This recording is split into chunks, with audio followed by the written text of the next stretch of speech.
Encounters with Jesus.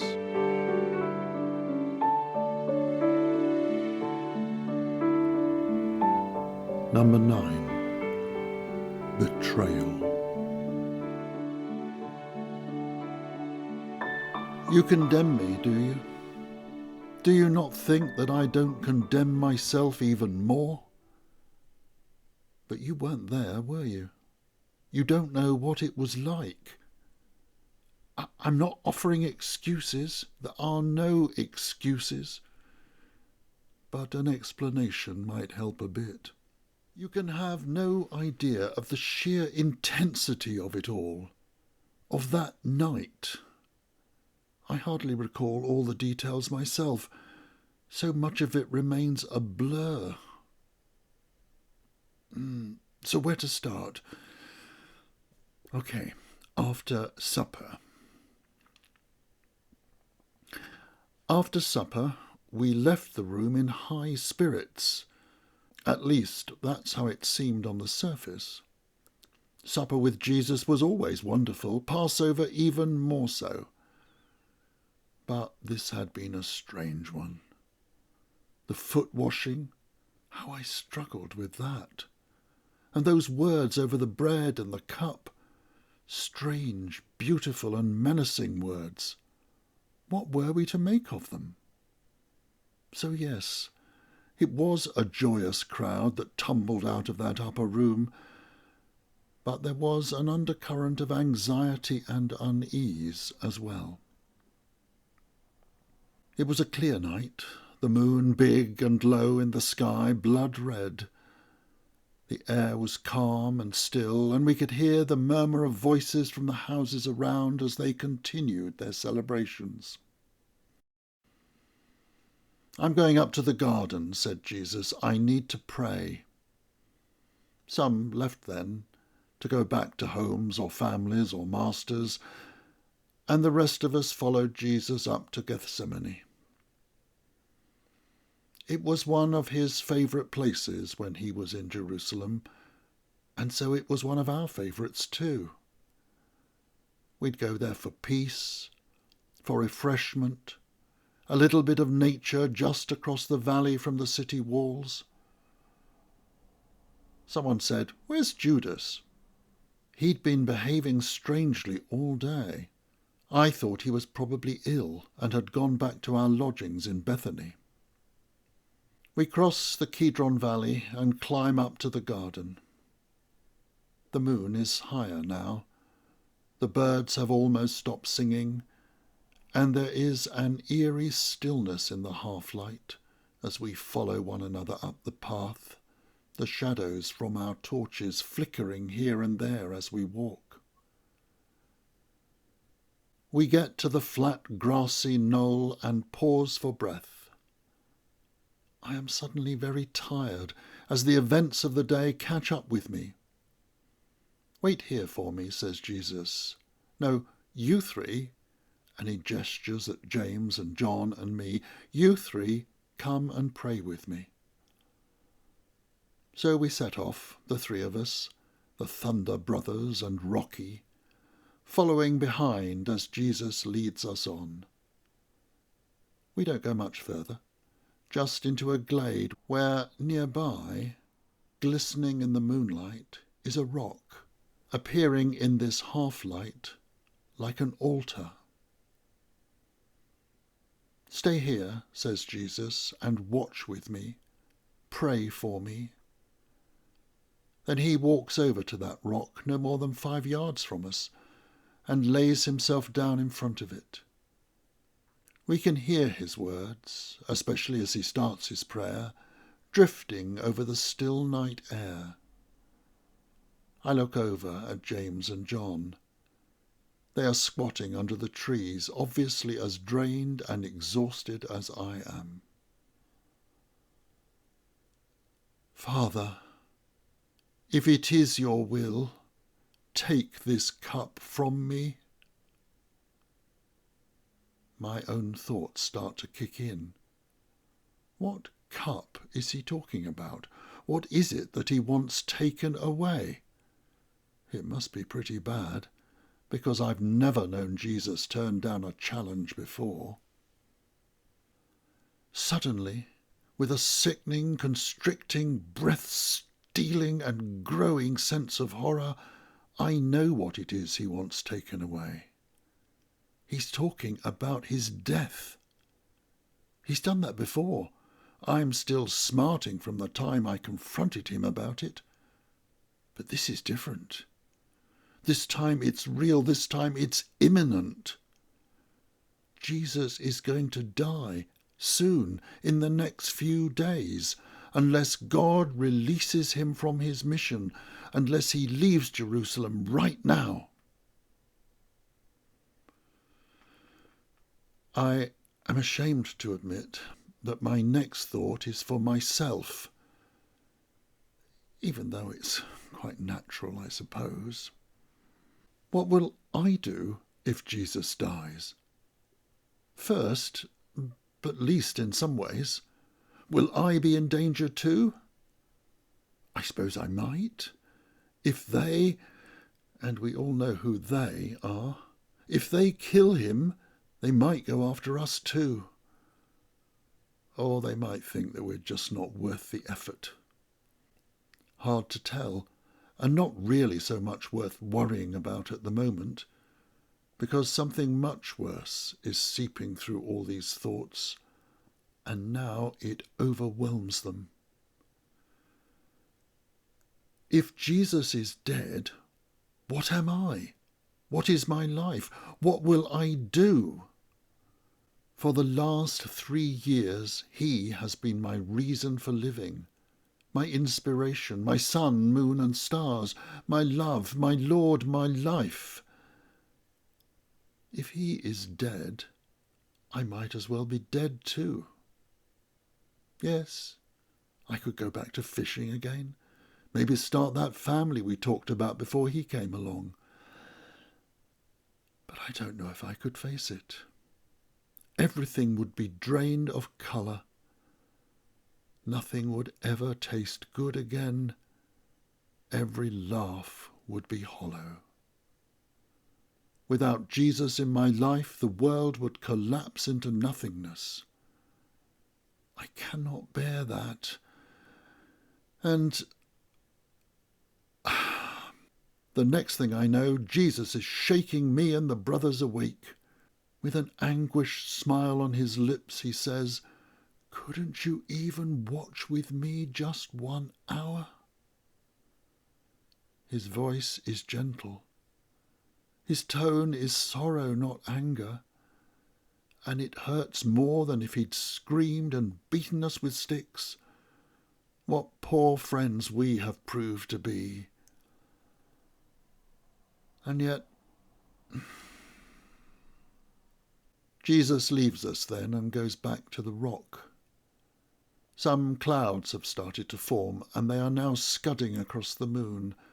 A breeze has arisen with a cold bite in its midst, and I suddenly find myself shivering, or is it shuddering? All 3 of us resolve, I know, that we will do better this time. We hear Jesus' prayer again. "Father," he almost shrieks, "take this cup from me, unless it can only be taken away if I drink it." There is a sudden break in the clouds, and I see his face bright in the moonlight, yearning up to heaven with a look of pure anguish and pain in his features. It seems, in the half-light, as if he is sweating great drops of blood. Then his voice drops, his head bows, and his shoulders shake, and I could swear that he is weeping tears of such deep distress that I can bear to look no longer. My own thoughts turn again to the consequences of his death. No longer, this time, just about its impact on me, but the effect on the work, our gospel work. With him gone, is it all a failure? Sure, people have been healed, people have been given hope, people have been given glimpses of a new way of living and of God's true kingdom. But is that enough? Is that all he has come to do? I had always thought that there was more, that we were on the verge of some great breakthrough. And now this. Even if he survives this, the whole project is surely compromised, dead in the water. Everything's come to nothing. And for the second time he is shaking me awake. I can see that he is still disappointed in us, but there's a change in his face and voice. There's still that deep, deep sorrow, but underneath is steel, a sense of resolution and purpose. Suddenly we hear shouts, the cracking of twigs, the clinking of metal on metal, and there's no time to think any more. The flicker of torches and lanterns, voices shouting, the sound of feet, many feet, can only mean one thing. They are coming to get us. They are coming to get him. The rest of us are just bit players. As the voices draw nearer, I wonder what has happened to the others. I guess they just melted away into the shadows as they heard the crowd coming. I certainly would have done. But we can't. We can't leave Jesus, and he isn't going to run. I just know it. So we stand there, the four of us, waiting. As they come close enough for us to make them out, I notice glints of reflection from the burnished metal on their uniforms. Temple guard, then, not the Romans. And a glimmer of hope rushes up through my mind. Maybe this isn't so bad. Maybe even this is a routine patrol just going about their business. But no, there are lots of people, too many people behind them, and I know that this is no coincidence. No sooner has this realization crushed the little burst of hope than I see who is leading the guards. It is Judas. What is he doing here? Does that mean it's going to be all right after all? Has he been arrested? I can't make any sense of what is happening. They walk right up to us, with Judas at their head, and stop. I'm still trying to make sense of it all when suddenly everything clicks into place. Judas has brought them here. That's why he'd been acting funny all day. That's why he hadn't come with us. He'd slipped away to bring the guards, to betray us, to hand us over. Then he steps forward. "Teacher," he says, and he kisses Jesus in greeting. "A kiss? You bastard, you fucking bastard!" I yell. "I hope you rot in hell for this. How could you do this to us?"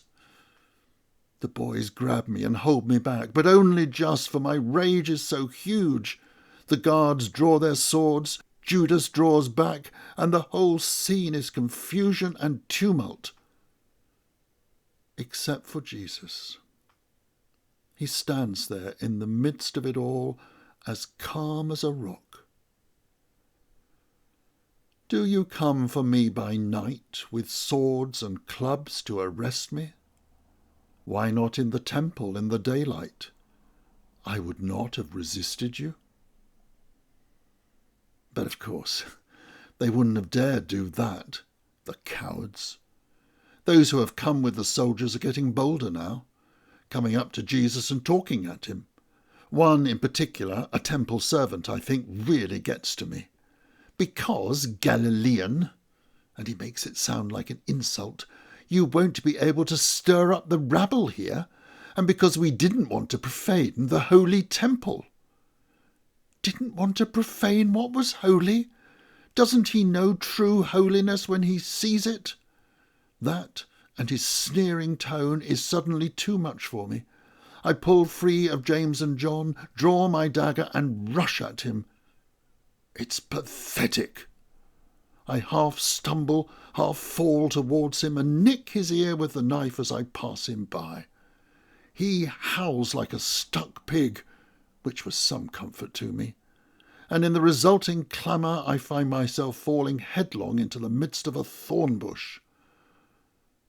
In the heat of everything happening I feel no pain, though it hurt like hell afterwards.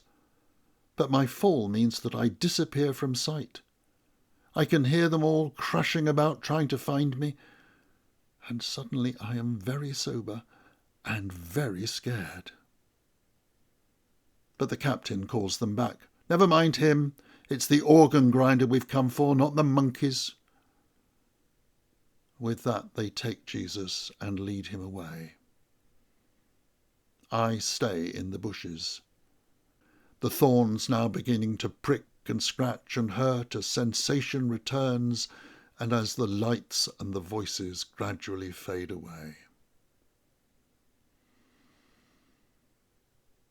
I stay in the thorn bush, painful though it is, until I can no longer hear voices over the sound of my pounding heart. Then, suddenly, splitting the silence, a half-shout, half-whisper, "Peter! Simon! Where are you?" It is John. Slowly, carefully, I extricate myself from the bush. "Over here, John. I'm in this bush." As I get out, I see John standing alone, looking around anxiously. "Where's James?" I ask. "Gone to Bethany to tell the others what's happened. But I'm going back to the city to find out what's going on." First thought, absolutely. I've got to be there for Jesus. Second thought, no way. I want to be as far away from there as I possibly can. There's still the chance they'll come for us as well. But John is already striding back down the hill, and it seems I have no choice. His words were more instruction than invitation. John worries that we'll lose them. I worry that they'll find us. In fact, there is no cause for concern either way, as the lights and chatter are easy to pick out in the distance, and as we get closer it becomes clear that no one is looking out for us. So we follow at a safe distance along the valley and over the Kidron and wind our way back to the city. As we enter the gate, I suddenly worry that we will be challenged, arrested, taken away and beaten. But the guards must have been asleep or playing dice or wenching, because we walk through without a sound. We are in the city streets now, walking more slowly and dodging into the shadows lest anyone turn back and see us. My determination, such as it was, is ebbing away again. "They're going to the high priest's house," whispered John. "That's good. I know people there." "Look, John," I say, "I think we should go now. We've found out all we can for now. There's nothing we can do for Jesus, and we need to get back to the others. And I'm so scared I can hardly stand up." But I don't say that bit. No, says John, "it'll be fine." So we walk on towards the high priest's house. "Wait here a moment and I'll sort it." Suddenly he has gone into the shadows, and I am left alone with my fears. I shiver with the cold and pull my coat tight around me. Hunched into a doorway, I watch and wait. I still can't believe it or make sense of it, but the growing threat of dread and doom is beginning to overwhelm me. I just want to curl up in a ball and go to sleep. I want it to be over. I want Jesus. Oh, Jesus, where are you when I am in such distress? Come and comfort me. Work one of your miracles again. Show us God's power and come and heal me. Lift me up and support me as you always do. Why won't you come? But I know he won't. Can't. There'll be no miracle this night. The age of miracles has passed. and the age of death is rushing in.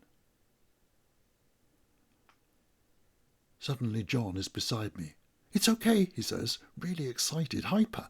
Come on, they'll let us in and there'll be no trouble." He tugs at my sleeve and sets off.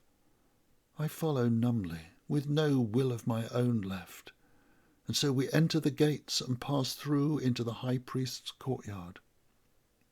The courtyard seems vast and menacingly open after the narrow streets and doorway hiding places. In the far right-hand corner is a brazier with 6 people huddled round it. The chill of the night has really set in now, and I envy them. "Wait here," whispers John. "I'll see what I can find out."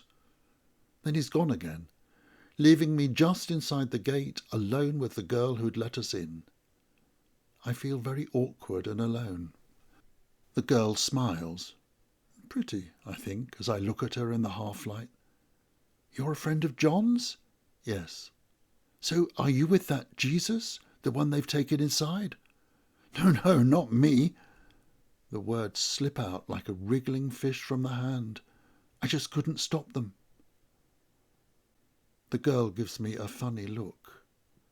The smile disappears. "Oh, I thought you were." I just shake my head miserably. This is getting worse and worse. "Well, if you say so," she responds, suspicion and doubt deep in her voice. "Anyway, you must be cold. Come and warm yourself by the fire." I am torn between a desire to be alone and a need for warmth and humanity. Not that it matters. I'd long ago ceased to have any free will of my own. I follow her meekly over to the fire and the small group of people. They shuffle apart a little to let me into the circle. "This is a friend of John's," says the girl. "What did you say your name was?" "I didn't," I reply, "but people call me Peter." "I recognise that accent," says one of the officials round the fire. "You're from up north, Galilee. Say, were you with that Galilean they've just brought in?" I am trapped. My earlier slippery lie is already catching up with me. I want to say, "Yes, I know him. He's called Jesus. We've been close friends for years. He is the most marvellous man you will ever meet. He brings the love of God right here into the midst of our world, and there is no reason on earth why he should be under arrest." But if I say that, or anything like that, the girl will ask why I lied to her, and they'll all get suspicious and maybe call the guard, and then they'll arrest me too, and I can't bear the thought of that. So one lie forces out another. "No, I don't know him," I say. "Surely you must. Everybody's been talking about Jesus of Nazareth." "Oh, that one," I say. "Yes, of course I've heard of him. Who hasn't? But Galilee's a big place, you know. Our paths have never crossed." Oh, Jesus, what am I saying? How did it get to this? For a moment, they seem to be satisfied. But then the clouds clear from the moon and we are all bathed in light. "You were with him," says a voice from across the circle. "I saw you, I'm sure I did. You were the one who went for my cousin with a knife." "I don't know what you're talking about. I don't have a knife. This man Jesus is nothing to do with me." The clouds cover the moon again, and a cold, bitter wind gusts around, causing the fire to flare up and the shadows to dance. The group falls into a rather embarrassed silence. In the distance, a cock crows. "Oh, is that the time?" I say. "It will soon be daybreak. I must get home. I rush out of the courtyard into the street and sink to the ground in a doorway. Before the cock crows, you will deny me 3 times. Before the cock crows, you will deny me 3 times. Before the cock crows. How did he know? What have I become? And I had the nerve to be angry at Judas. 2 betrayers in one evening. What a pack of cowards and scoundrels we turned out to be. But me, I've denied my best friend. I've betrayed the best thing in all the world. When it came to the mark, I just wasn't up to it. I want to pray, but I can't. Not like Jesus taught us anyway. How can I say, Dada, I'm sorry. I've just denied your only son. I hope you don't mind too much. Why doesn't a bolt of fire come down from heaven and burn me up? Because that's not God's way, that's why. Didn't I learn anything from Jesus? So I do pray. Not many words, really. Just a turmoil of thoughts and feelings. Oh, Dada, please forgive me. I'm so scared, so tired, so hurt, so sorry. Help me to trust you. Help me to trust Jesus. Deep down, I long to know that even now you are in charge. Just put your arms around me, Lord, and love me and hold me tight. And with that, I fall into a deep sleep right there in that doorway.